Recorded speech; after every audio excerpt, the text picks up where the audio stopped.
Chapter 3. Telekinesis, being the art of moving objects at a distance. The Countess Motic was far more famous than most prime ministers or imperial chancellors, for to the great bewilderment of many alleged men of science, she had the power of causing small objects to move without apparent physical contact. Her first experiment had been with a purblind old person named Ordovitz, who was in love with her in his senile way. Few people swallowed the published results of experiments with her. If convinced, they would have been very much startled, for she was supposed to be able to stop clocks at will, to open and close doors without approaching them, and other feats of the same general type. But she had sobered down since leaving the professor, which she had done just as soon as she had acquired enough money to get married to the man she wanted. Her power had left her instantly, strange to say, and many were the theories propounded connecting these circumstances. But her husband had displeased her. She had flown off in a rage, and her power had returned. But most of her sensational feats were relegated to the bad, mad old days of wild and headstrong youth. At present she merely undertook to raise light small objects, such as tiny celluloid spheres, from the table without touching them. So Cyril explained when Lisa asked, "What does she do?" The Countess was supposed to know no English. She spoke it as well as anyone in the room, of course. "She moves things," he said, "manages to get hold of a couple of hairs when we tried of looking at foolishness for hours together, twists them in her fingers, and miracle of miracle, the ball rises in the air. This is everywhere considered by all rightly disposed people to be certain proof of the immortality of the soul." "But doesn't she challenge you, ask you to search her and all that?"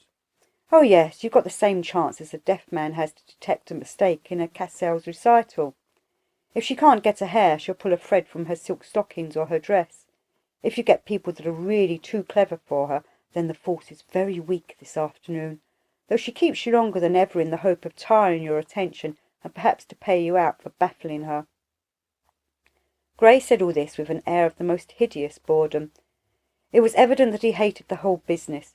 He was restless and anxious too, with another part of his brain. Lisa could see that, but she dared not question him, so she went on the old track. "Does she get messages from the dead?" "It's not done much now. It's too easy to fake, and the moneyed fools lose interest as a class. This new game tickles the vanity of some of the sham scientific people like Lombroso. They think they make a reputation like Newton out of it. They don't know enough science to criticise the business on sensible lines. Oh, really, I prefer your fat friend with the large building and the letter about a journey." "You mean that the whole thing is absolute fraud?" "Can't say. Hard to prove a negative or to affirm a universal proposition. But the onus of proof is on the spiritualists, and there are only two cases worth considering. Mrs. Piper, who never did anything very striking, anyhow, and Nesapia Palladino." "She was exposed in America some time ago," said the girl, "but I think it was only in the Hearst newspapers." "Hearst is the American Northcliffe," explained Cyril for the benefit of the Pasha, "and so is Northcliffe," he added musingly and unblushingly. "I'm afraid I don't know who Northcliffe is," said Akbar. "Northcliffe was Harmsworth."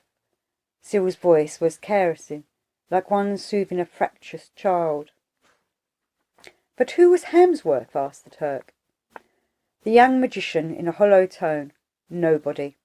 "Nobody?" cried Akbar. "I don't understand." Cyril shook his head solemnly and sadly. "There ain't no such person." Akbar looked at Gray as if he were a ghost. It was a horrible trick of the boys. He would invite confidence by a sensible, even possibly a bright remark, then in an explanatory way would lead the interlocutor with exquisite skill through quaking sands of various forms of insanity, only to drop them at the end into the bog of dementia. The dialogue suddenly realised itself as a nightmare. To Cyril it was probably the one genuine pleasure of conversation.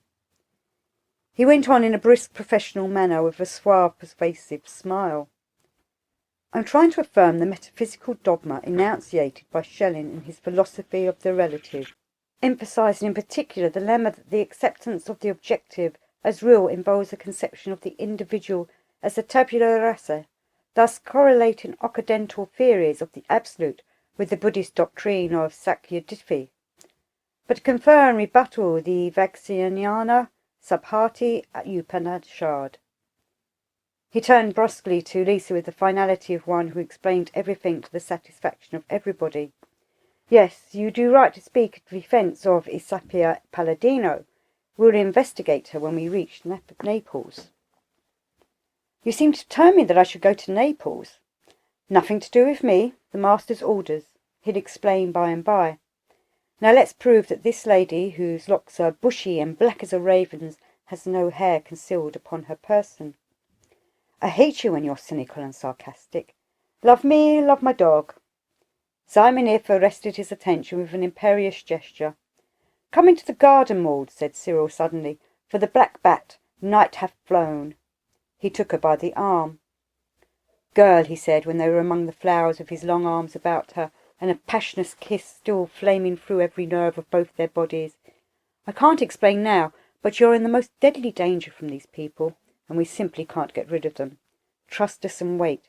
Till they're gone, keep away from them, make any excuse you like. If it's necessary, sham a hysterical attack and bolt if the worst comes to the worst, but don't let either of them manage to scratch you. It might be your death.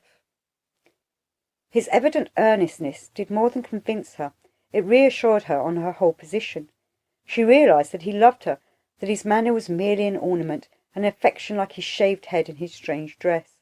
And her own love for him, free from all doubt, rushed out as does the sun from behind the crest of some cold pyramid of rock and ice in mountain lands. When they returned to the studio, they found that the simple preparations for the seance had been completed.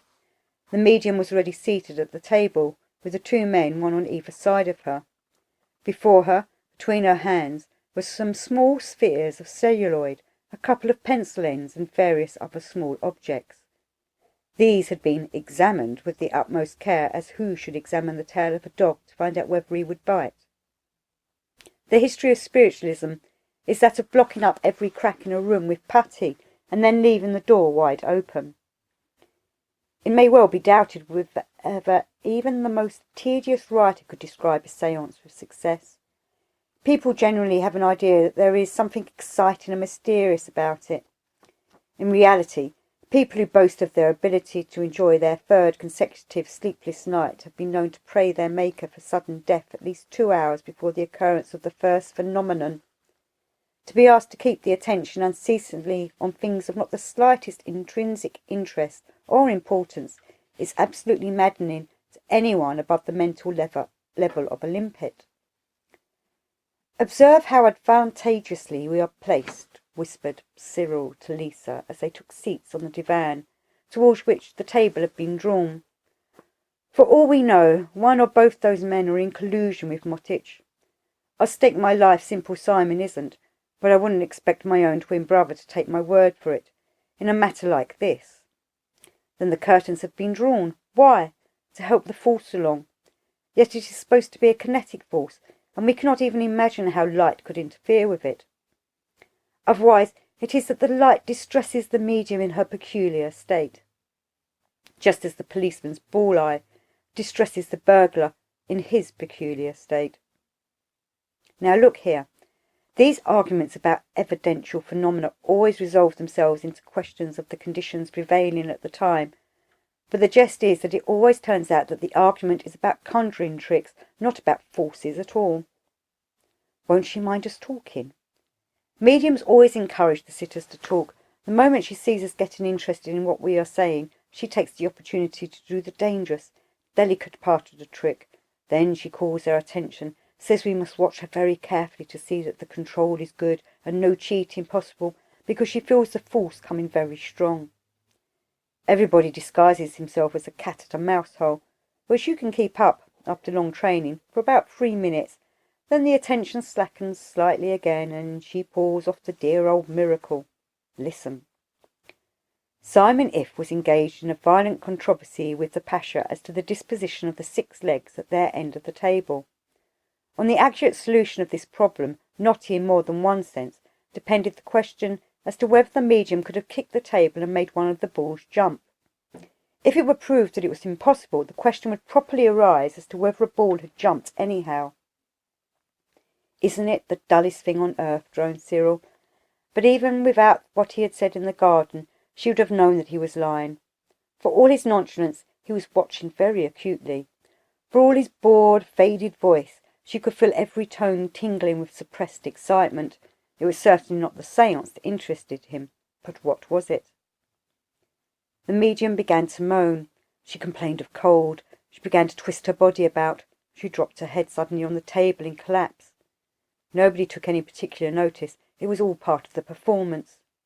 "Give me your hands," she said to Lisa. "I feel you are so sympathetic." As a matter of fact, the girl's natural warmth of heart had stirred her for a moment. She reached her hands out, but Simon If rose from the table and caught them. "You may have a hair or a loose thread," he said sharply. "Lights up, please, Cyril." The old mystic proceeded to make a careful examination of Lisa's hands, but Cyril, watching him, divined an ulterior purpose. "I say," he drawled, "I'm afraid I was in the garden when you examined the Countess. Oughtn't I to look at her hands if this is to be so evidential?" Simon If's smile showed him that he was on the right track. He took the medium's hands and inspected them minutely. Of course he found no hairs. He was not looking for them. "Do you know," he said, "I think we ought to file off these nails. There's such a lot of room for hairs and things." The Pasha immediately protested.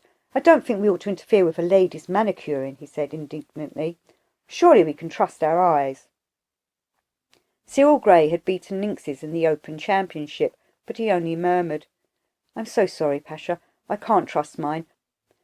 I'm threatened with tobacco amblyopia." The imbecility of the remark, as intended, came near to upset the Turk's temper.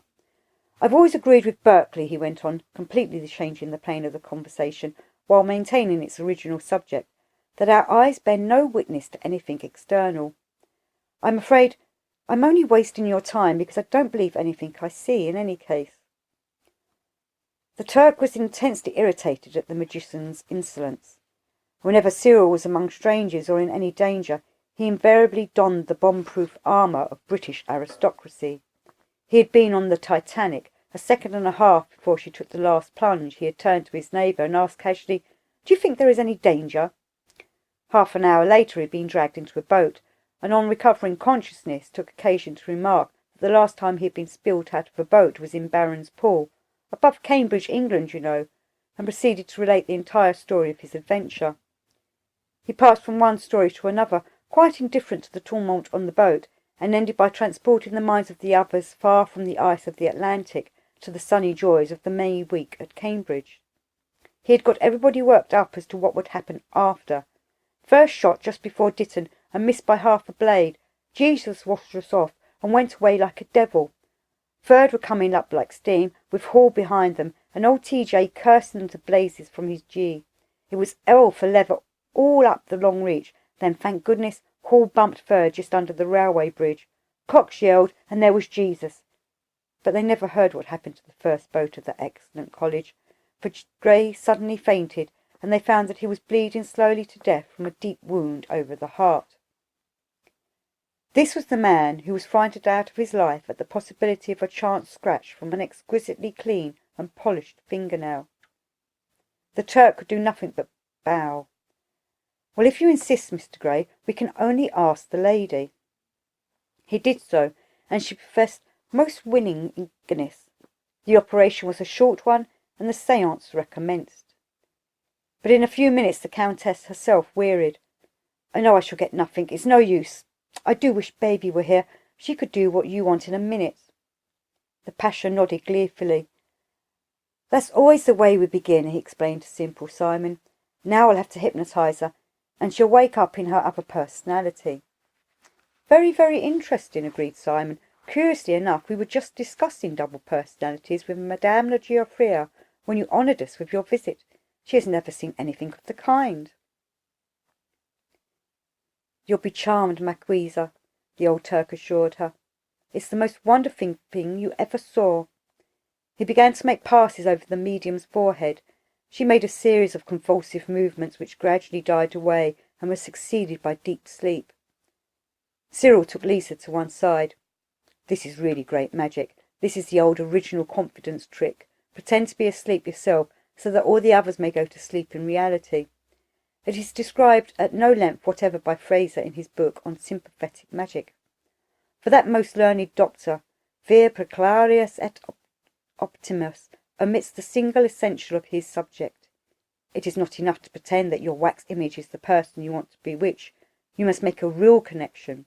That is the whole art of magic, to be able to do that, and it is the one point that Fraser omits.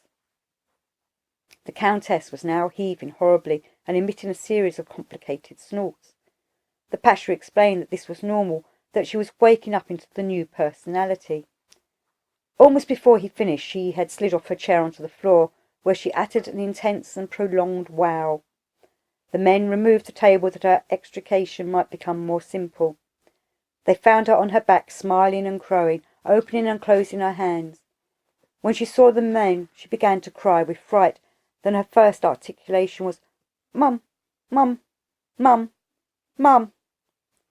"She wants her mother," explained Akbar. "I didn't know a lady was to be present, but as we are so happy, would you mind pretending to be her mother? It would help immensely." Lisa had quite forgotten Cyril's warning and would have accepted. She was quite willing to enter into the spirit of the performance, whether it was a serious affair, a swindle, or merely an idiotic game, but Simon If interfered. "Madame is not accustomed to seances," he said, and Cyril darted a look at her which compelled her obedience, though she had no idea in the world why she should or why she shouldn't do any given thing.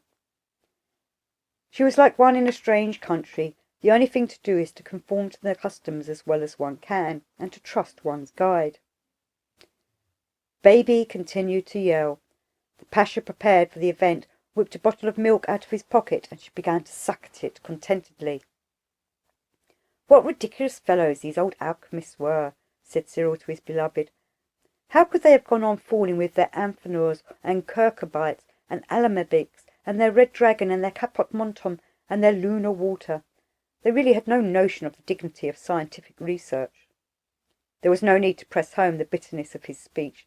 Lisa was already conscious of a sense of shame at assisting at such degrading imbecilities. Baby relinquished the bottle and began to crawl after one of the celluloid bills which had rolled off the table when they moved it. She found it in a corner, sat up and began to play with it. All of a sudden something happened which shocked Lisa into a disgusted explanation. "It is all part of the assumption of babyhood," said Cyril coldly, "and a bad one, for there is no reason why obsession by a baby's soul and mind should interfere with adult reflexes. The real reason is that this woman comes from the lower sewers of Budapest. She was a common prostitute at the age of 9, and only took up this game as a better speculation. It is part of her pleasure to abuse the license we allow her by such bestialities. It is a mark of her black envy. She does not understand that our foulness does not so much as soil our shoe leather." Despite her years of practice in the art of not understanding English, Baby winced momentarily, for her dearest thought was the social prestige which she enjoyed. It was terrible to see that the real thing was not under the slightest illusion. She did not mind 1,000 exposures as a fraud, but she did want to keep up the bluff of being a countess. She was past 35. It was high time she found an old fool to marry. She had designs on the Pasha. She had agreed to certain proposals in respect of this very seance with a view to getting him into her power. He was apologizing for her in the conventional way to Simon If. She had no consciousness or memory of this state at all, it appeared. "She will grow up in a little while. Wait a few moments only." And so it happened. Soon she was prattling to the Pasha, who thoughtfully produced a doll for her to play with. Finally she came over on her knees to Lisa and began to cry and simulate fear and stammer out a confession of some kind. But Lisa did not wait to hear it. She was hot-tempered and constitutionally unable to conceal her feelings beyond a certain point. She dragged her skirts away roughly and went to the other side of the room. The Pasha depreciated the action with oriental aplomb, but the medium had already reached the next and final stage. She went to the Pasha, sat on his knee, and began to make the most violent love to him, with wanton kisses and caresses. "That's the best trick of the lot," explained Cyril. "It goes wonderfully with a great many men. It gets their powers of observation rattled. She could pull off the most obvious miracles, and then get them to swear that the control was perfect. That's how she fooled Ordovitz. He was a very old man. and she proved to him that he was not as old as he thought he was. Great Harry Lauder! Apart from any deception, a man in such circumstances might be willing to swear away his own reputation in order to assure her a career. "It's rather embarrassing," said the Pasha, "especially to a Mohammedan like myself, but one must endure everything in the cause of science. In a moment now she'll be ready for the sitting." Indeed, she changed suddenly into personality number 3, a very decorous young Frenchwoman named Annette, maid to the wife of a Jewish banker. She went with rather stiff decorum to the table. She had to lay breakfast for her mistress, it appeared, but the moment she got there she began to tremble violently all over, sank into the chair, and resumed the baby personality after a struggle. "That away, bad Annette! Naughty, naughty!" was the burden of her inspiring monologue for a few minutes. Then she suddenly became absorbed in the small objects before her. The Pasha had replaced them, and began to play with them as intently as many children do with toys. "Now we must have the lights down," said the Pasha. Cyril complied. Light is terribly painful and dangerous to her in this state. Once she lost her reason for a month through some one twitching on the currents unexpectedly, but we shall make a close examination for all that. He took a thick silk scarf and bound it over her eyes. Then with an electric torch he swept the table. He pulled back her sleeves to the shoulder and fastened them there, and he went over her hands inch by inch, opening the fingers and separating them, searching the nails, proving in short demonstration that there was no deception. "You see," whispered Cyril, "we're not preparing for a scientific experiment, we're preparing for a conjuring trick. It's the psychology of trickery. Not my idea, the master's." However, the attention of Lisa, almost despite herself, was drawn to the restless fingers on the table.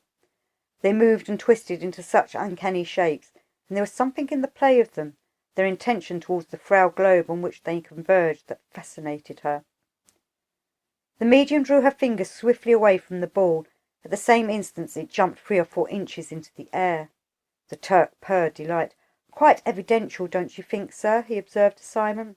"Oh, quite," returned the old man, but in a tone that would have made anyone who knew him well continue the conversation with these words, "Evidential of what?" But Akbar was fully satisfied. As a matter of form he turned the torch on again and made a new examination of the medium's fingers, but no hairs were to be discovered. From this moment the phenomena became continuous. The articles upon the table hopped, skipped, and danced like autumn leaves in a whirlwind. For 10 minutes this went on, with constantly increasing energy. "The fun is fast and furious," cried Lisa. Cyril adjusted his monocle with immense deliberation. "The epithet of which you appear to be in search," she remarked, "is possibly chronic." Lisa stared at him, while the pencils and balls still pattered on the table like dancing hell. "Dr. Johnson once remarked that we need not criticize too closely the performance of a whistling cabbage, or whatever it was," he explained wearily, "the wonder being in the fact of the animal being able to do it at all. But I would venture to add that for my part I find wonder amply satisfied by a single exhibition of this kind. To fall into a habit appears to me utterly out of accord with the views of the late John Stuart Mill on liberty." Lisa always found herself whirled about like a dervish by the strange twists which her lover continued to give to his conversation. Monet Not had told her in London of his famous faux pas at Cannon Street Station, when the railway official had passed along the train shouting, "All change, all change," only to be publicly embraced by Cyril, who pretended to believe that he was a Buddhist missionary, on the ground that one of the chief doctrines of Buddhism is that change is a principle inherent in all component things. And unless you knew beforehand what Cyril was thinking, his words gave you no clue. You could never tell whether he was serious or joking. He had fashioned his irony on the model of that hard, cold, cruel, smooth, glittering black ice that one finds only in deep gullies of the loftiest mountains. It was said in the clubs that he had found 77 distinct ways of calling a man, to his face, something which only the most brazen fishwives of Billingsgate cared to call by its name, without his suspecting anything beyond a well-turned compliment. Fortunately his lighter side was equally prominent. It was he who had gone into Lincoln Bennett's, hatters to his Majesty, since helmets ceased to be the wear, had asked what diffidence and embarrassment to see the proprietor on a matter of the utmost importance, and on being deferentially conducted to a private room, had inquired earnestly, "Do you sell hats?" The mystery of the man was an endless inquietude to her. She wished to save herself from loving him, but only because she felt that she could never be sure that she had got him, and that intensified her determination to make him wholly and forever hers. Another story of Monetnott's had frightened her terribly. He had once put himself to a great deal of trouble to obtain a walking-stick to his liking.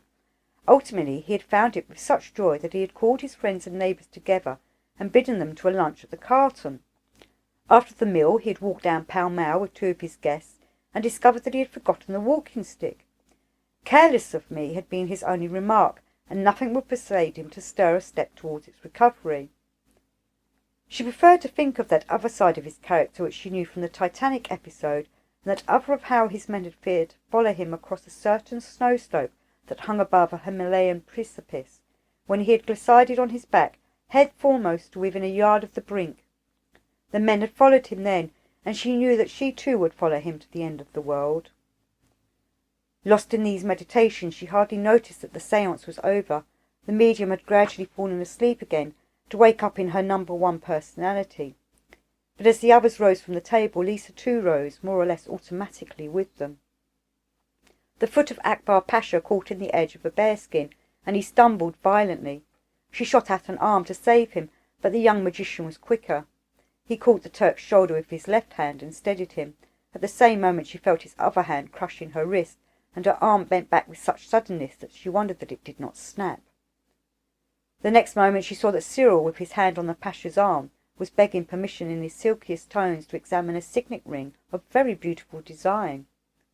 "Admirable," he was saying, "but isn't the edge too sharp, Pasha? One could cut oneself if one drew one's hand across it sharply like this." He made a swift gesture. "You see," he remarked. A stream of blood was already trickling from his hand.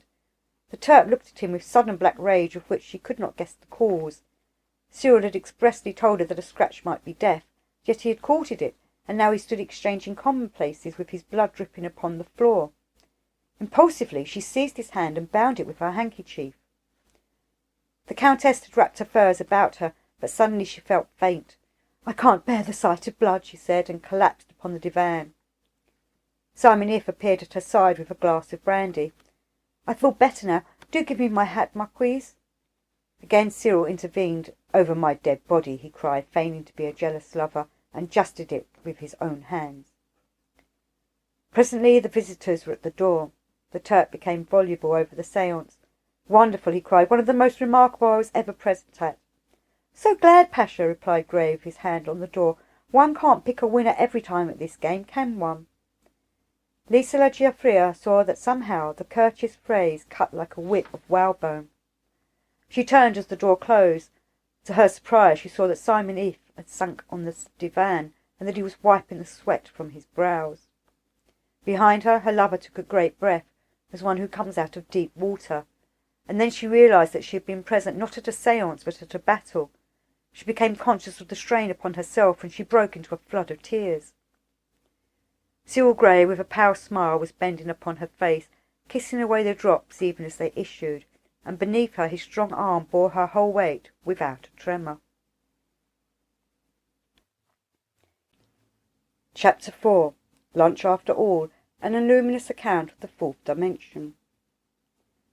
"I confess to hunger," said Simon If after a few moments.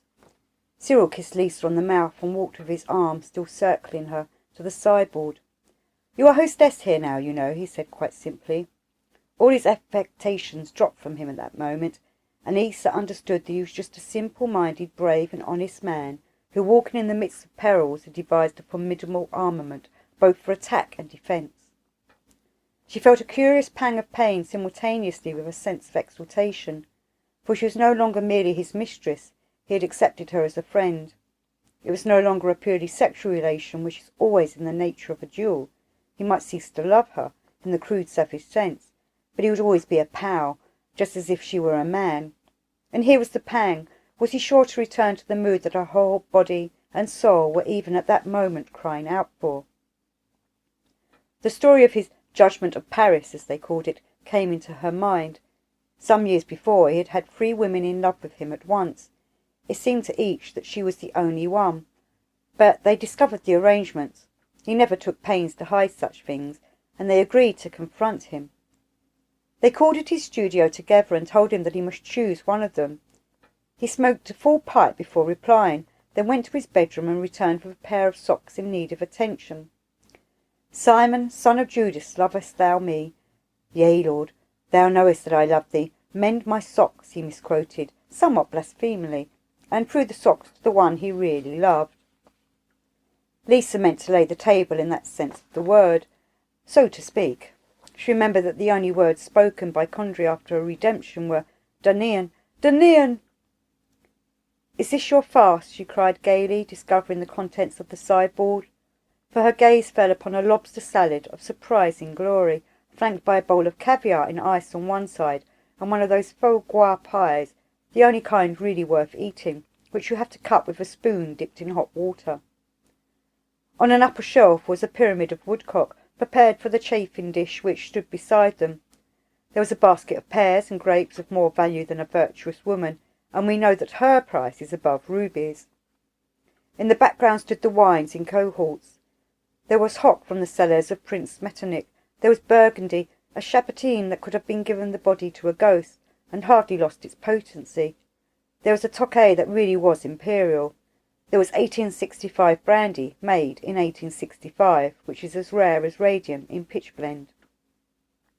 Simonif took it upon himself to explain his apparent lack of hospitality towards the visitors. "Akbar Pasha came here for blood, a drop of your blood, my dear. Cyril's and mine are not in his power.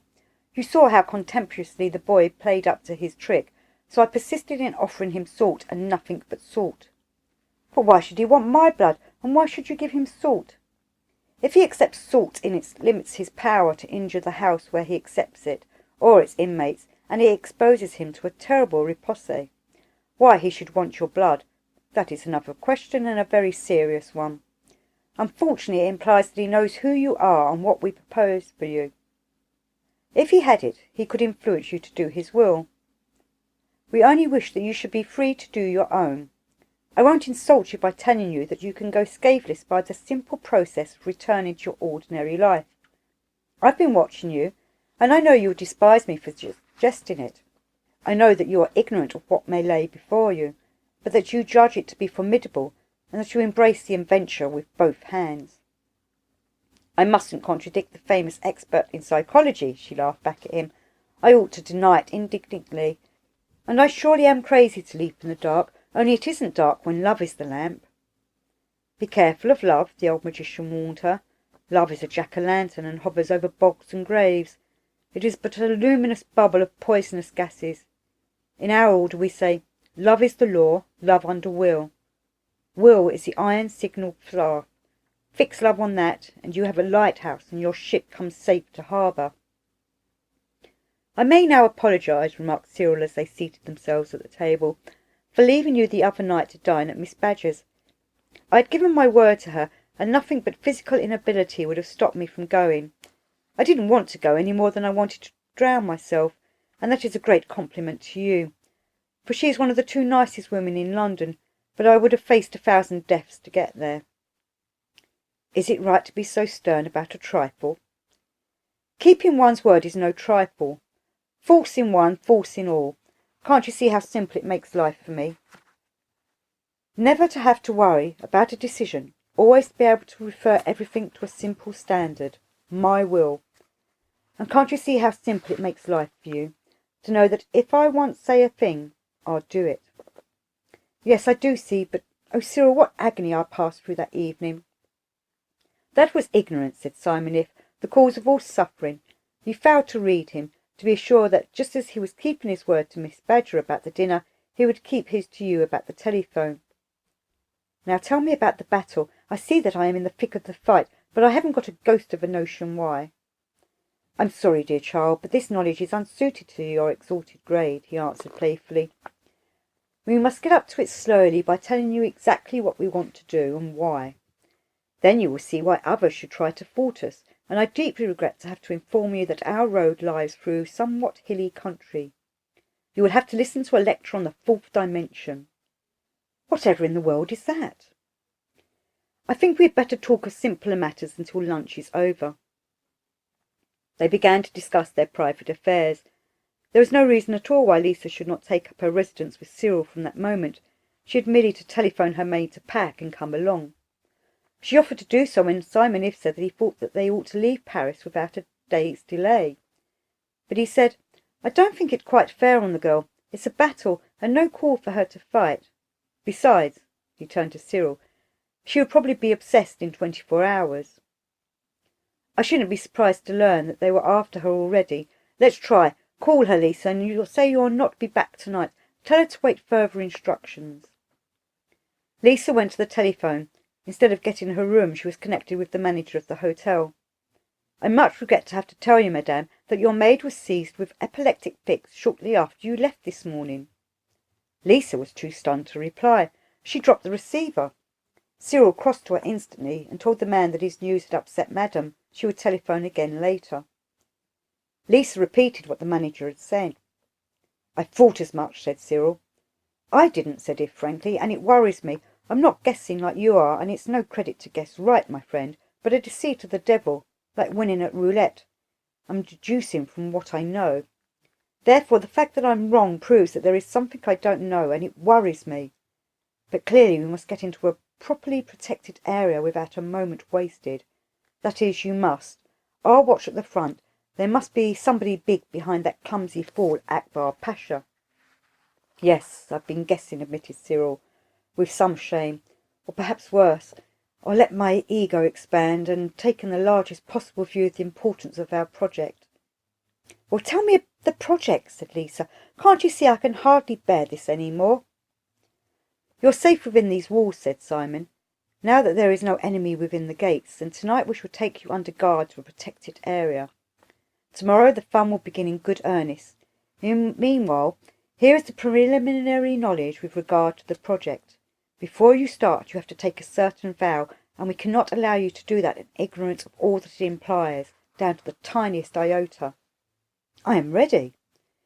"I'm going to make everything as simple as I possibly can. You have a good imagination, and I think should be able to follow. See here, I take a pencil and a piece of paper. I make a point. It stays there. It doesn't go in any direction. In mathematics we say, it is extended in no dimension. Now I draw a straight line. That goes in one direction. We say it is extended in one dimension. Now make another line to cross it at right angles. That is one extension in a second dimension. I see, and another line would make a third dimension. Don't go too fast. Your third line is no use. If I want to show the position of any point in the paper, I can do it by reference to these two lines only. Make a point and I'll show you." She obeyed. "Now I draw lines from your point to make right angles with my lines. I say your point is so far east of the central point and so far north, you see? I determine the position by only two measurements." "But if I made my point right in the air here—" "Exactly. We need a third line, but it must be at right angles to the other two, sticking straight up, as you might say. Then we can measure in 3 dimensions and determine the point. It is so far east, so far south, and so high." "Yes. Now I'll go over that again in another way. Here is a point, not long nor broad nor thick, no dimension. Here is a line, long but neither broad nor thick, 1 dimension. Here is a surface, long and broad but not thick, 2 dimensions. Here is a solid, long and broad and thick, 3 dimensions. Now I quite understand, but you said 4 dimensions. I will say it presently, but just now I'm going to hammer at 2. Observe, I make a triangle, all the sides are equal. Now I draw a line through it from one angle to the middle of the other side. I have 2 triangles. They are exactly alike, as you see, same size, same shape, but they point in opposite directions. Now we will cut them out with scissors." He did so. "Slide them about so that the one lies exactly to cover the other." She tried and failed, then with a laugh turned one over when it easily fitted. "Ah, you cheated. I said slide them." "I'm sorry." "On the contrary, you have acted divinely, in the best sense. You took the thing that wouldn't fit out of the world of 2 into the world of 3, put it back, and they all lived happily ever after." The next thing is this. Everything that exists, everything material, has these 3 dimensions. These points and lines and surfaces have all a minute extension in some other dimension, or they would be merely things in our imagination. The surface of water, for instance, is merely the boundary between it and the air. Now I am going to tell you why some people have thought that another dimension might exist.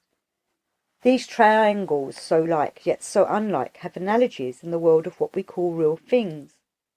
For example, there are 2 kinds of sugar, exactly alike in every way but one. You know how a prism bends a ray of light? Well, if you take a hollow prism and fill it with a solution of one of these kinds of sugar, the ray bends to the right. Use the other kind and it bends to the left. Chemistry is full of these examples. Then we have our hands and feet. However we move about, we can never make them feel exactly the same place. A right hand is always a right hand, however you move it. It only becomes a left hand in a looking glass. So your mirror should in future afford you a superior sort of reflection. It should remind you that there is a looking glass world if you could only get through. Yes, but we can't get through. Don't let us lose our way. Enough to say that there might be such a world, but we must try to find a reason for thinking that there is one. Now the best reason of all is a very deep one, but try to understand it. Lisa nodded. We know that the planets move at certain rates in certain paths, and we know that the laws which govern them are the same as those which made Newton's apple fall. But Newton couldn't explain the law, and he said that he found himself quite unable to imagine a force acting at a distance, as gravitation, so called, appears to do. Science was hard put to it, and has finally to invent a substance called the ether, of which there was no evidence, only it must be there. But this ether had so many contradictory and impossible qualities that people began to cast about for some other explanation, and it was found that by supposing an extension of the universe, thin but uniform, in a 4th dimension, that the law would hold good. I know it's hard to grasp the idea. Let me put it to you this way. Take this cube. Here is a point, a corner where the 3 bounding lines join. The point is nothing, yet it is part of the lines. To imagine it at all as a reality, we must say that it has a minute extension in these lines. Now take a line. It has a similar minute uniform extension in the 2 surfaces which it bounds. Take the surface. It is similarly part of the one cube. Go one step further. Imagine that the cube is related to some unknown thing as the surface is to the cube. You can't. True, you can't make a definite image of it, but you can form an idea. And if you train yourself to think of this very hard, presently you will get a little closer to it. I'm not going to bother you much longer with this dry theoretical part. I'll only just tell you that a 4th dimension, besides explaining the difficulties of gravitation and some others, gives us an idea of how it is that there is only a definite fixed number of kinds of things from which all others are combined. And now we can get down to business. Brother Cyril, who obliged with the cube, will be so good as to produce a wooden one and a basin of water. Brother Cyril complied. I want you to realize, went on the old man, that all the talk about the progress of science is cheap journalism. Most of the boasted progress is mere commercial adaptation of science, as who should say that he is experimenting with electricity when he rides in an electric car? One hears of Edison and Marconi as men of science. Neither of them ever discovered a single fact.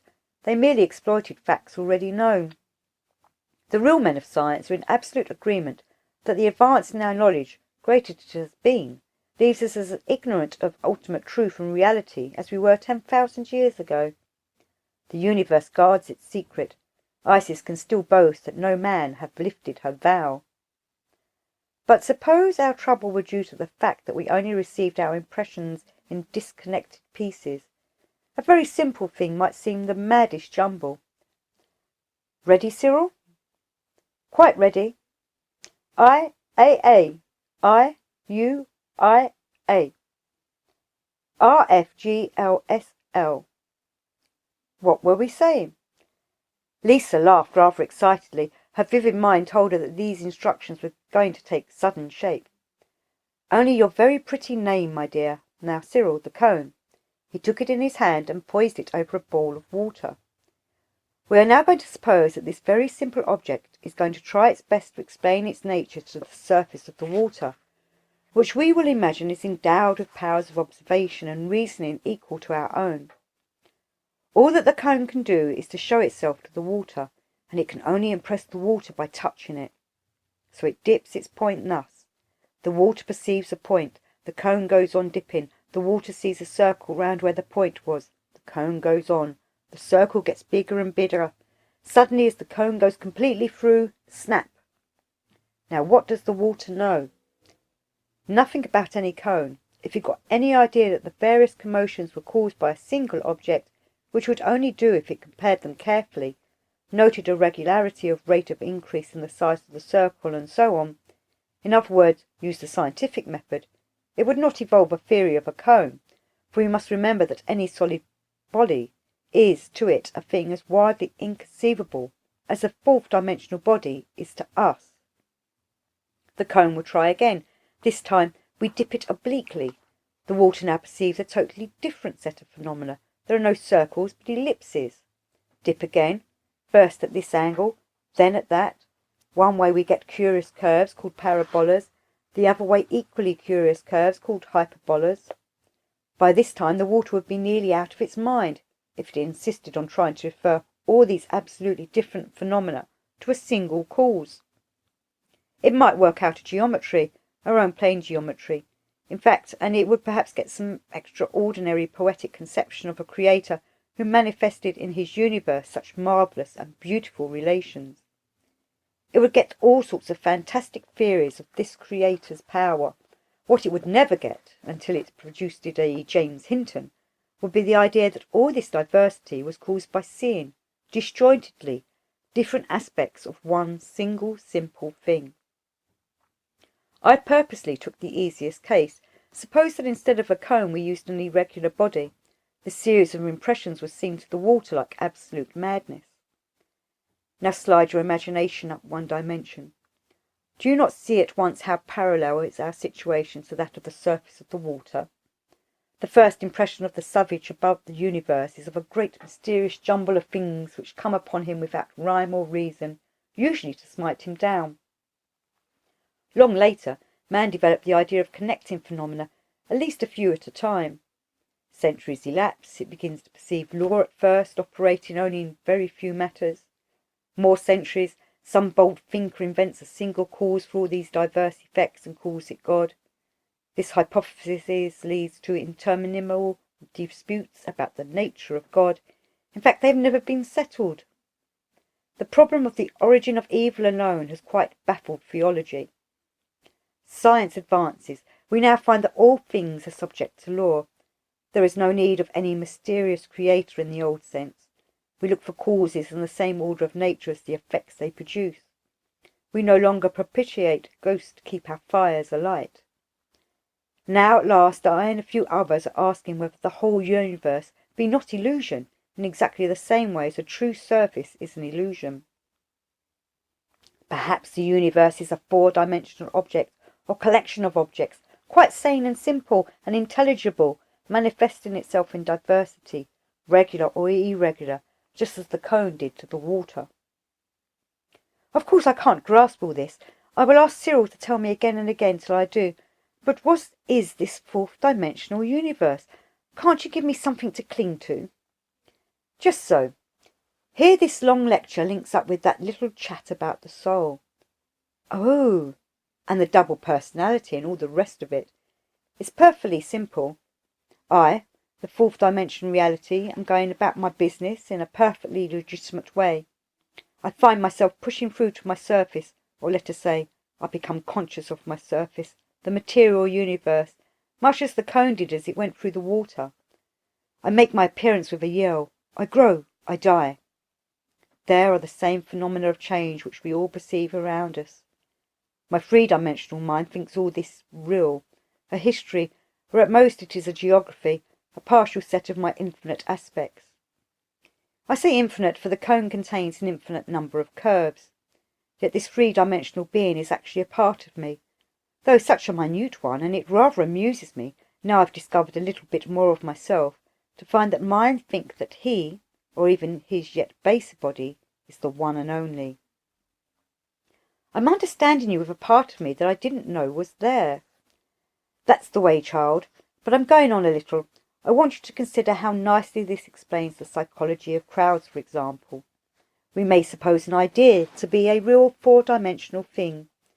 I, when I know myself more fully, shall probably turn out to be a pretty simple kind of a thing, manifesting in perhaps one person only. But we can imagine abstract individuals who come to the surface in hundreds or thousands of minds at the same time. Liberty, for example. It begins to push through. It is noticed by one or two men only at first. That is like the point of the cone. Then it spreads gradually. Or it breaks out suddenly, just as the circle would if instead of a cone you dropped a spiked shield upon the water. And that is all the lessons for this afternoon, child. Think it over and see if you have it all clear. And if you can find any other little problems to straighten out, the next lesson will be of a more desperate sort, the kind that leads directly to action. Cyril broke in on the word. We've a great deal to do, he said sharply. Even before we leave this house, it's pretty dark, and there's a thing in the garden.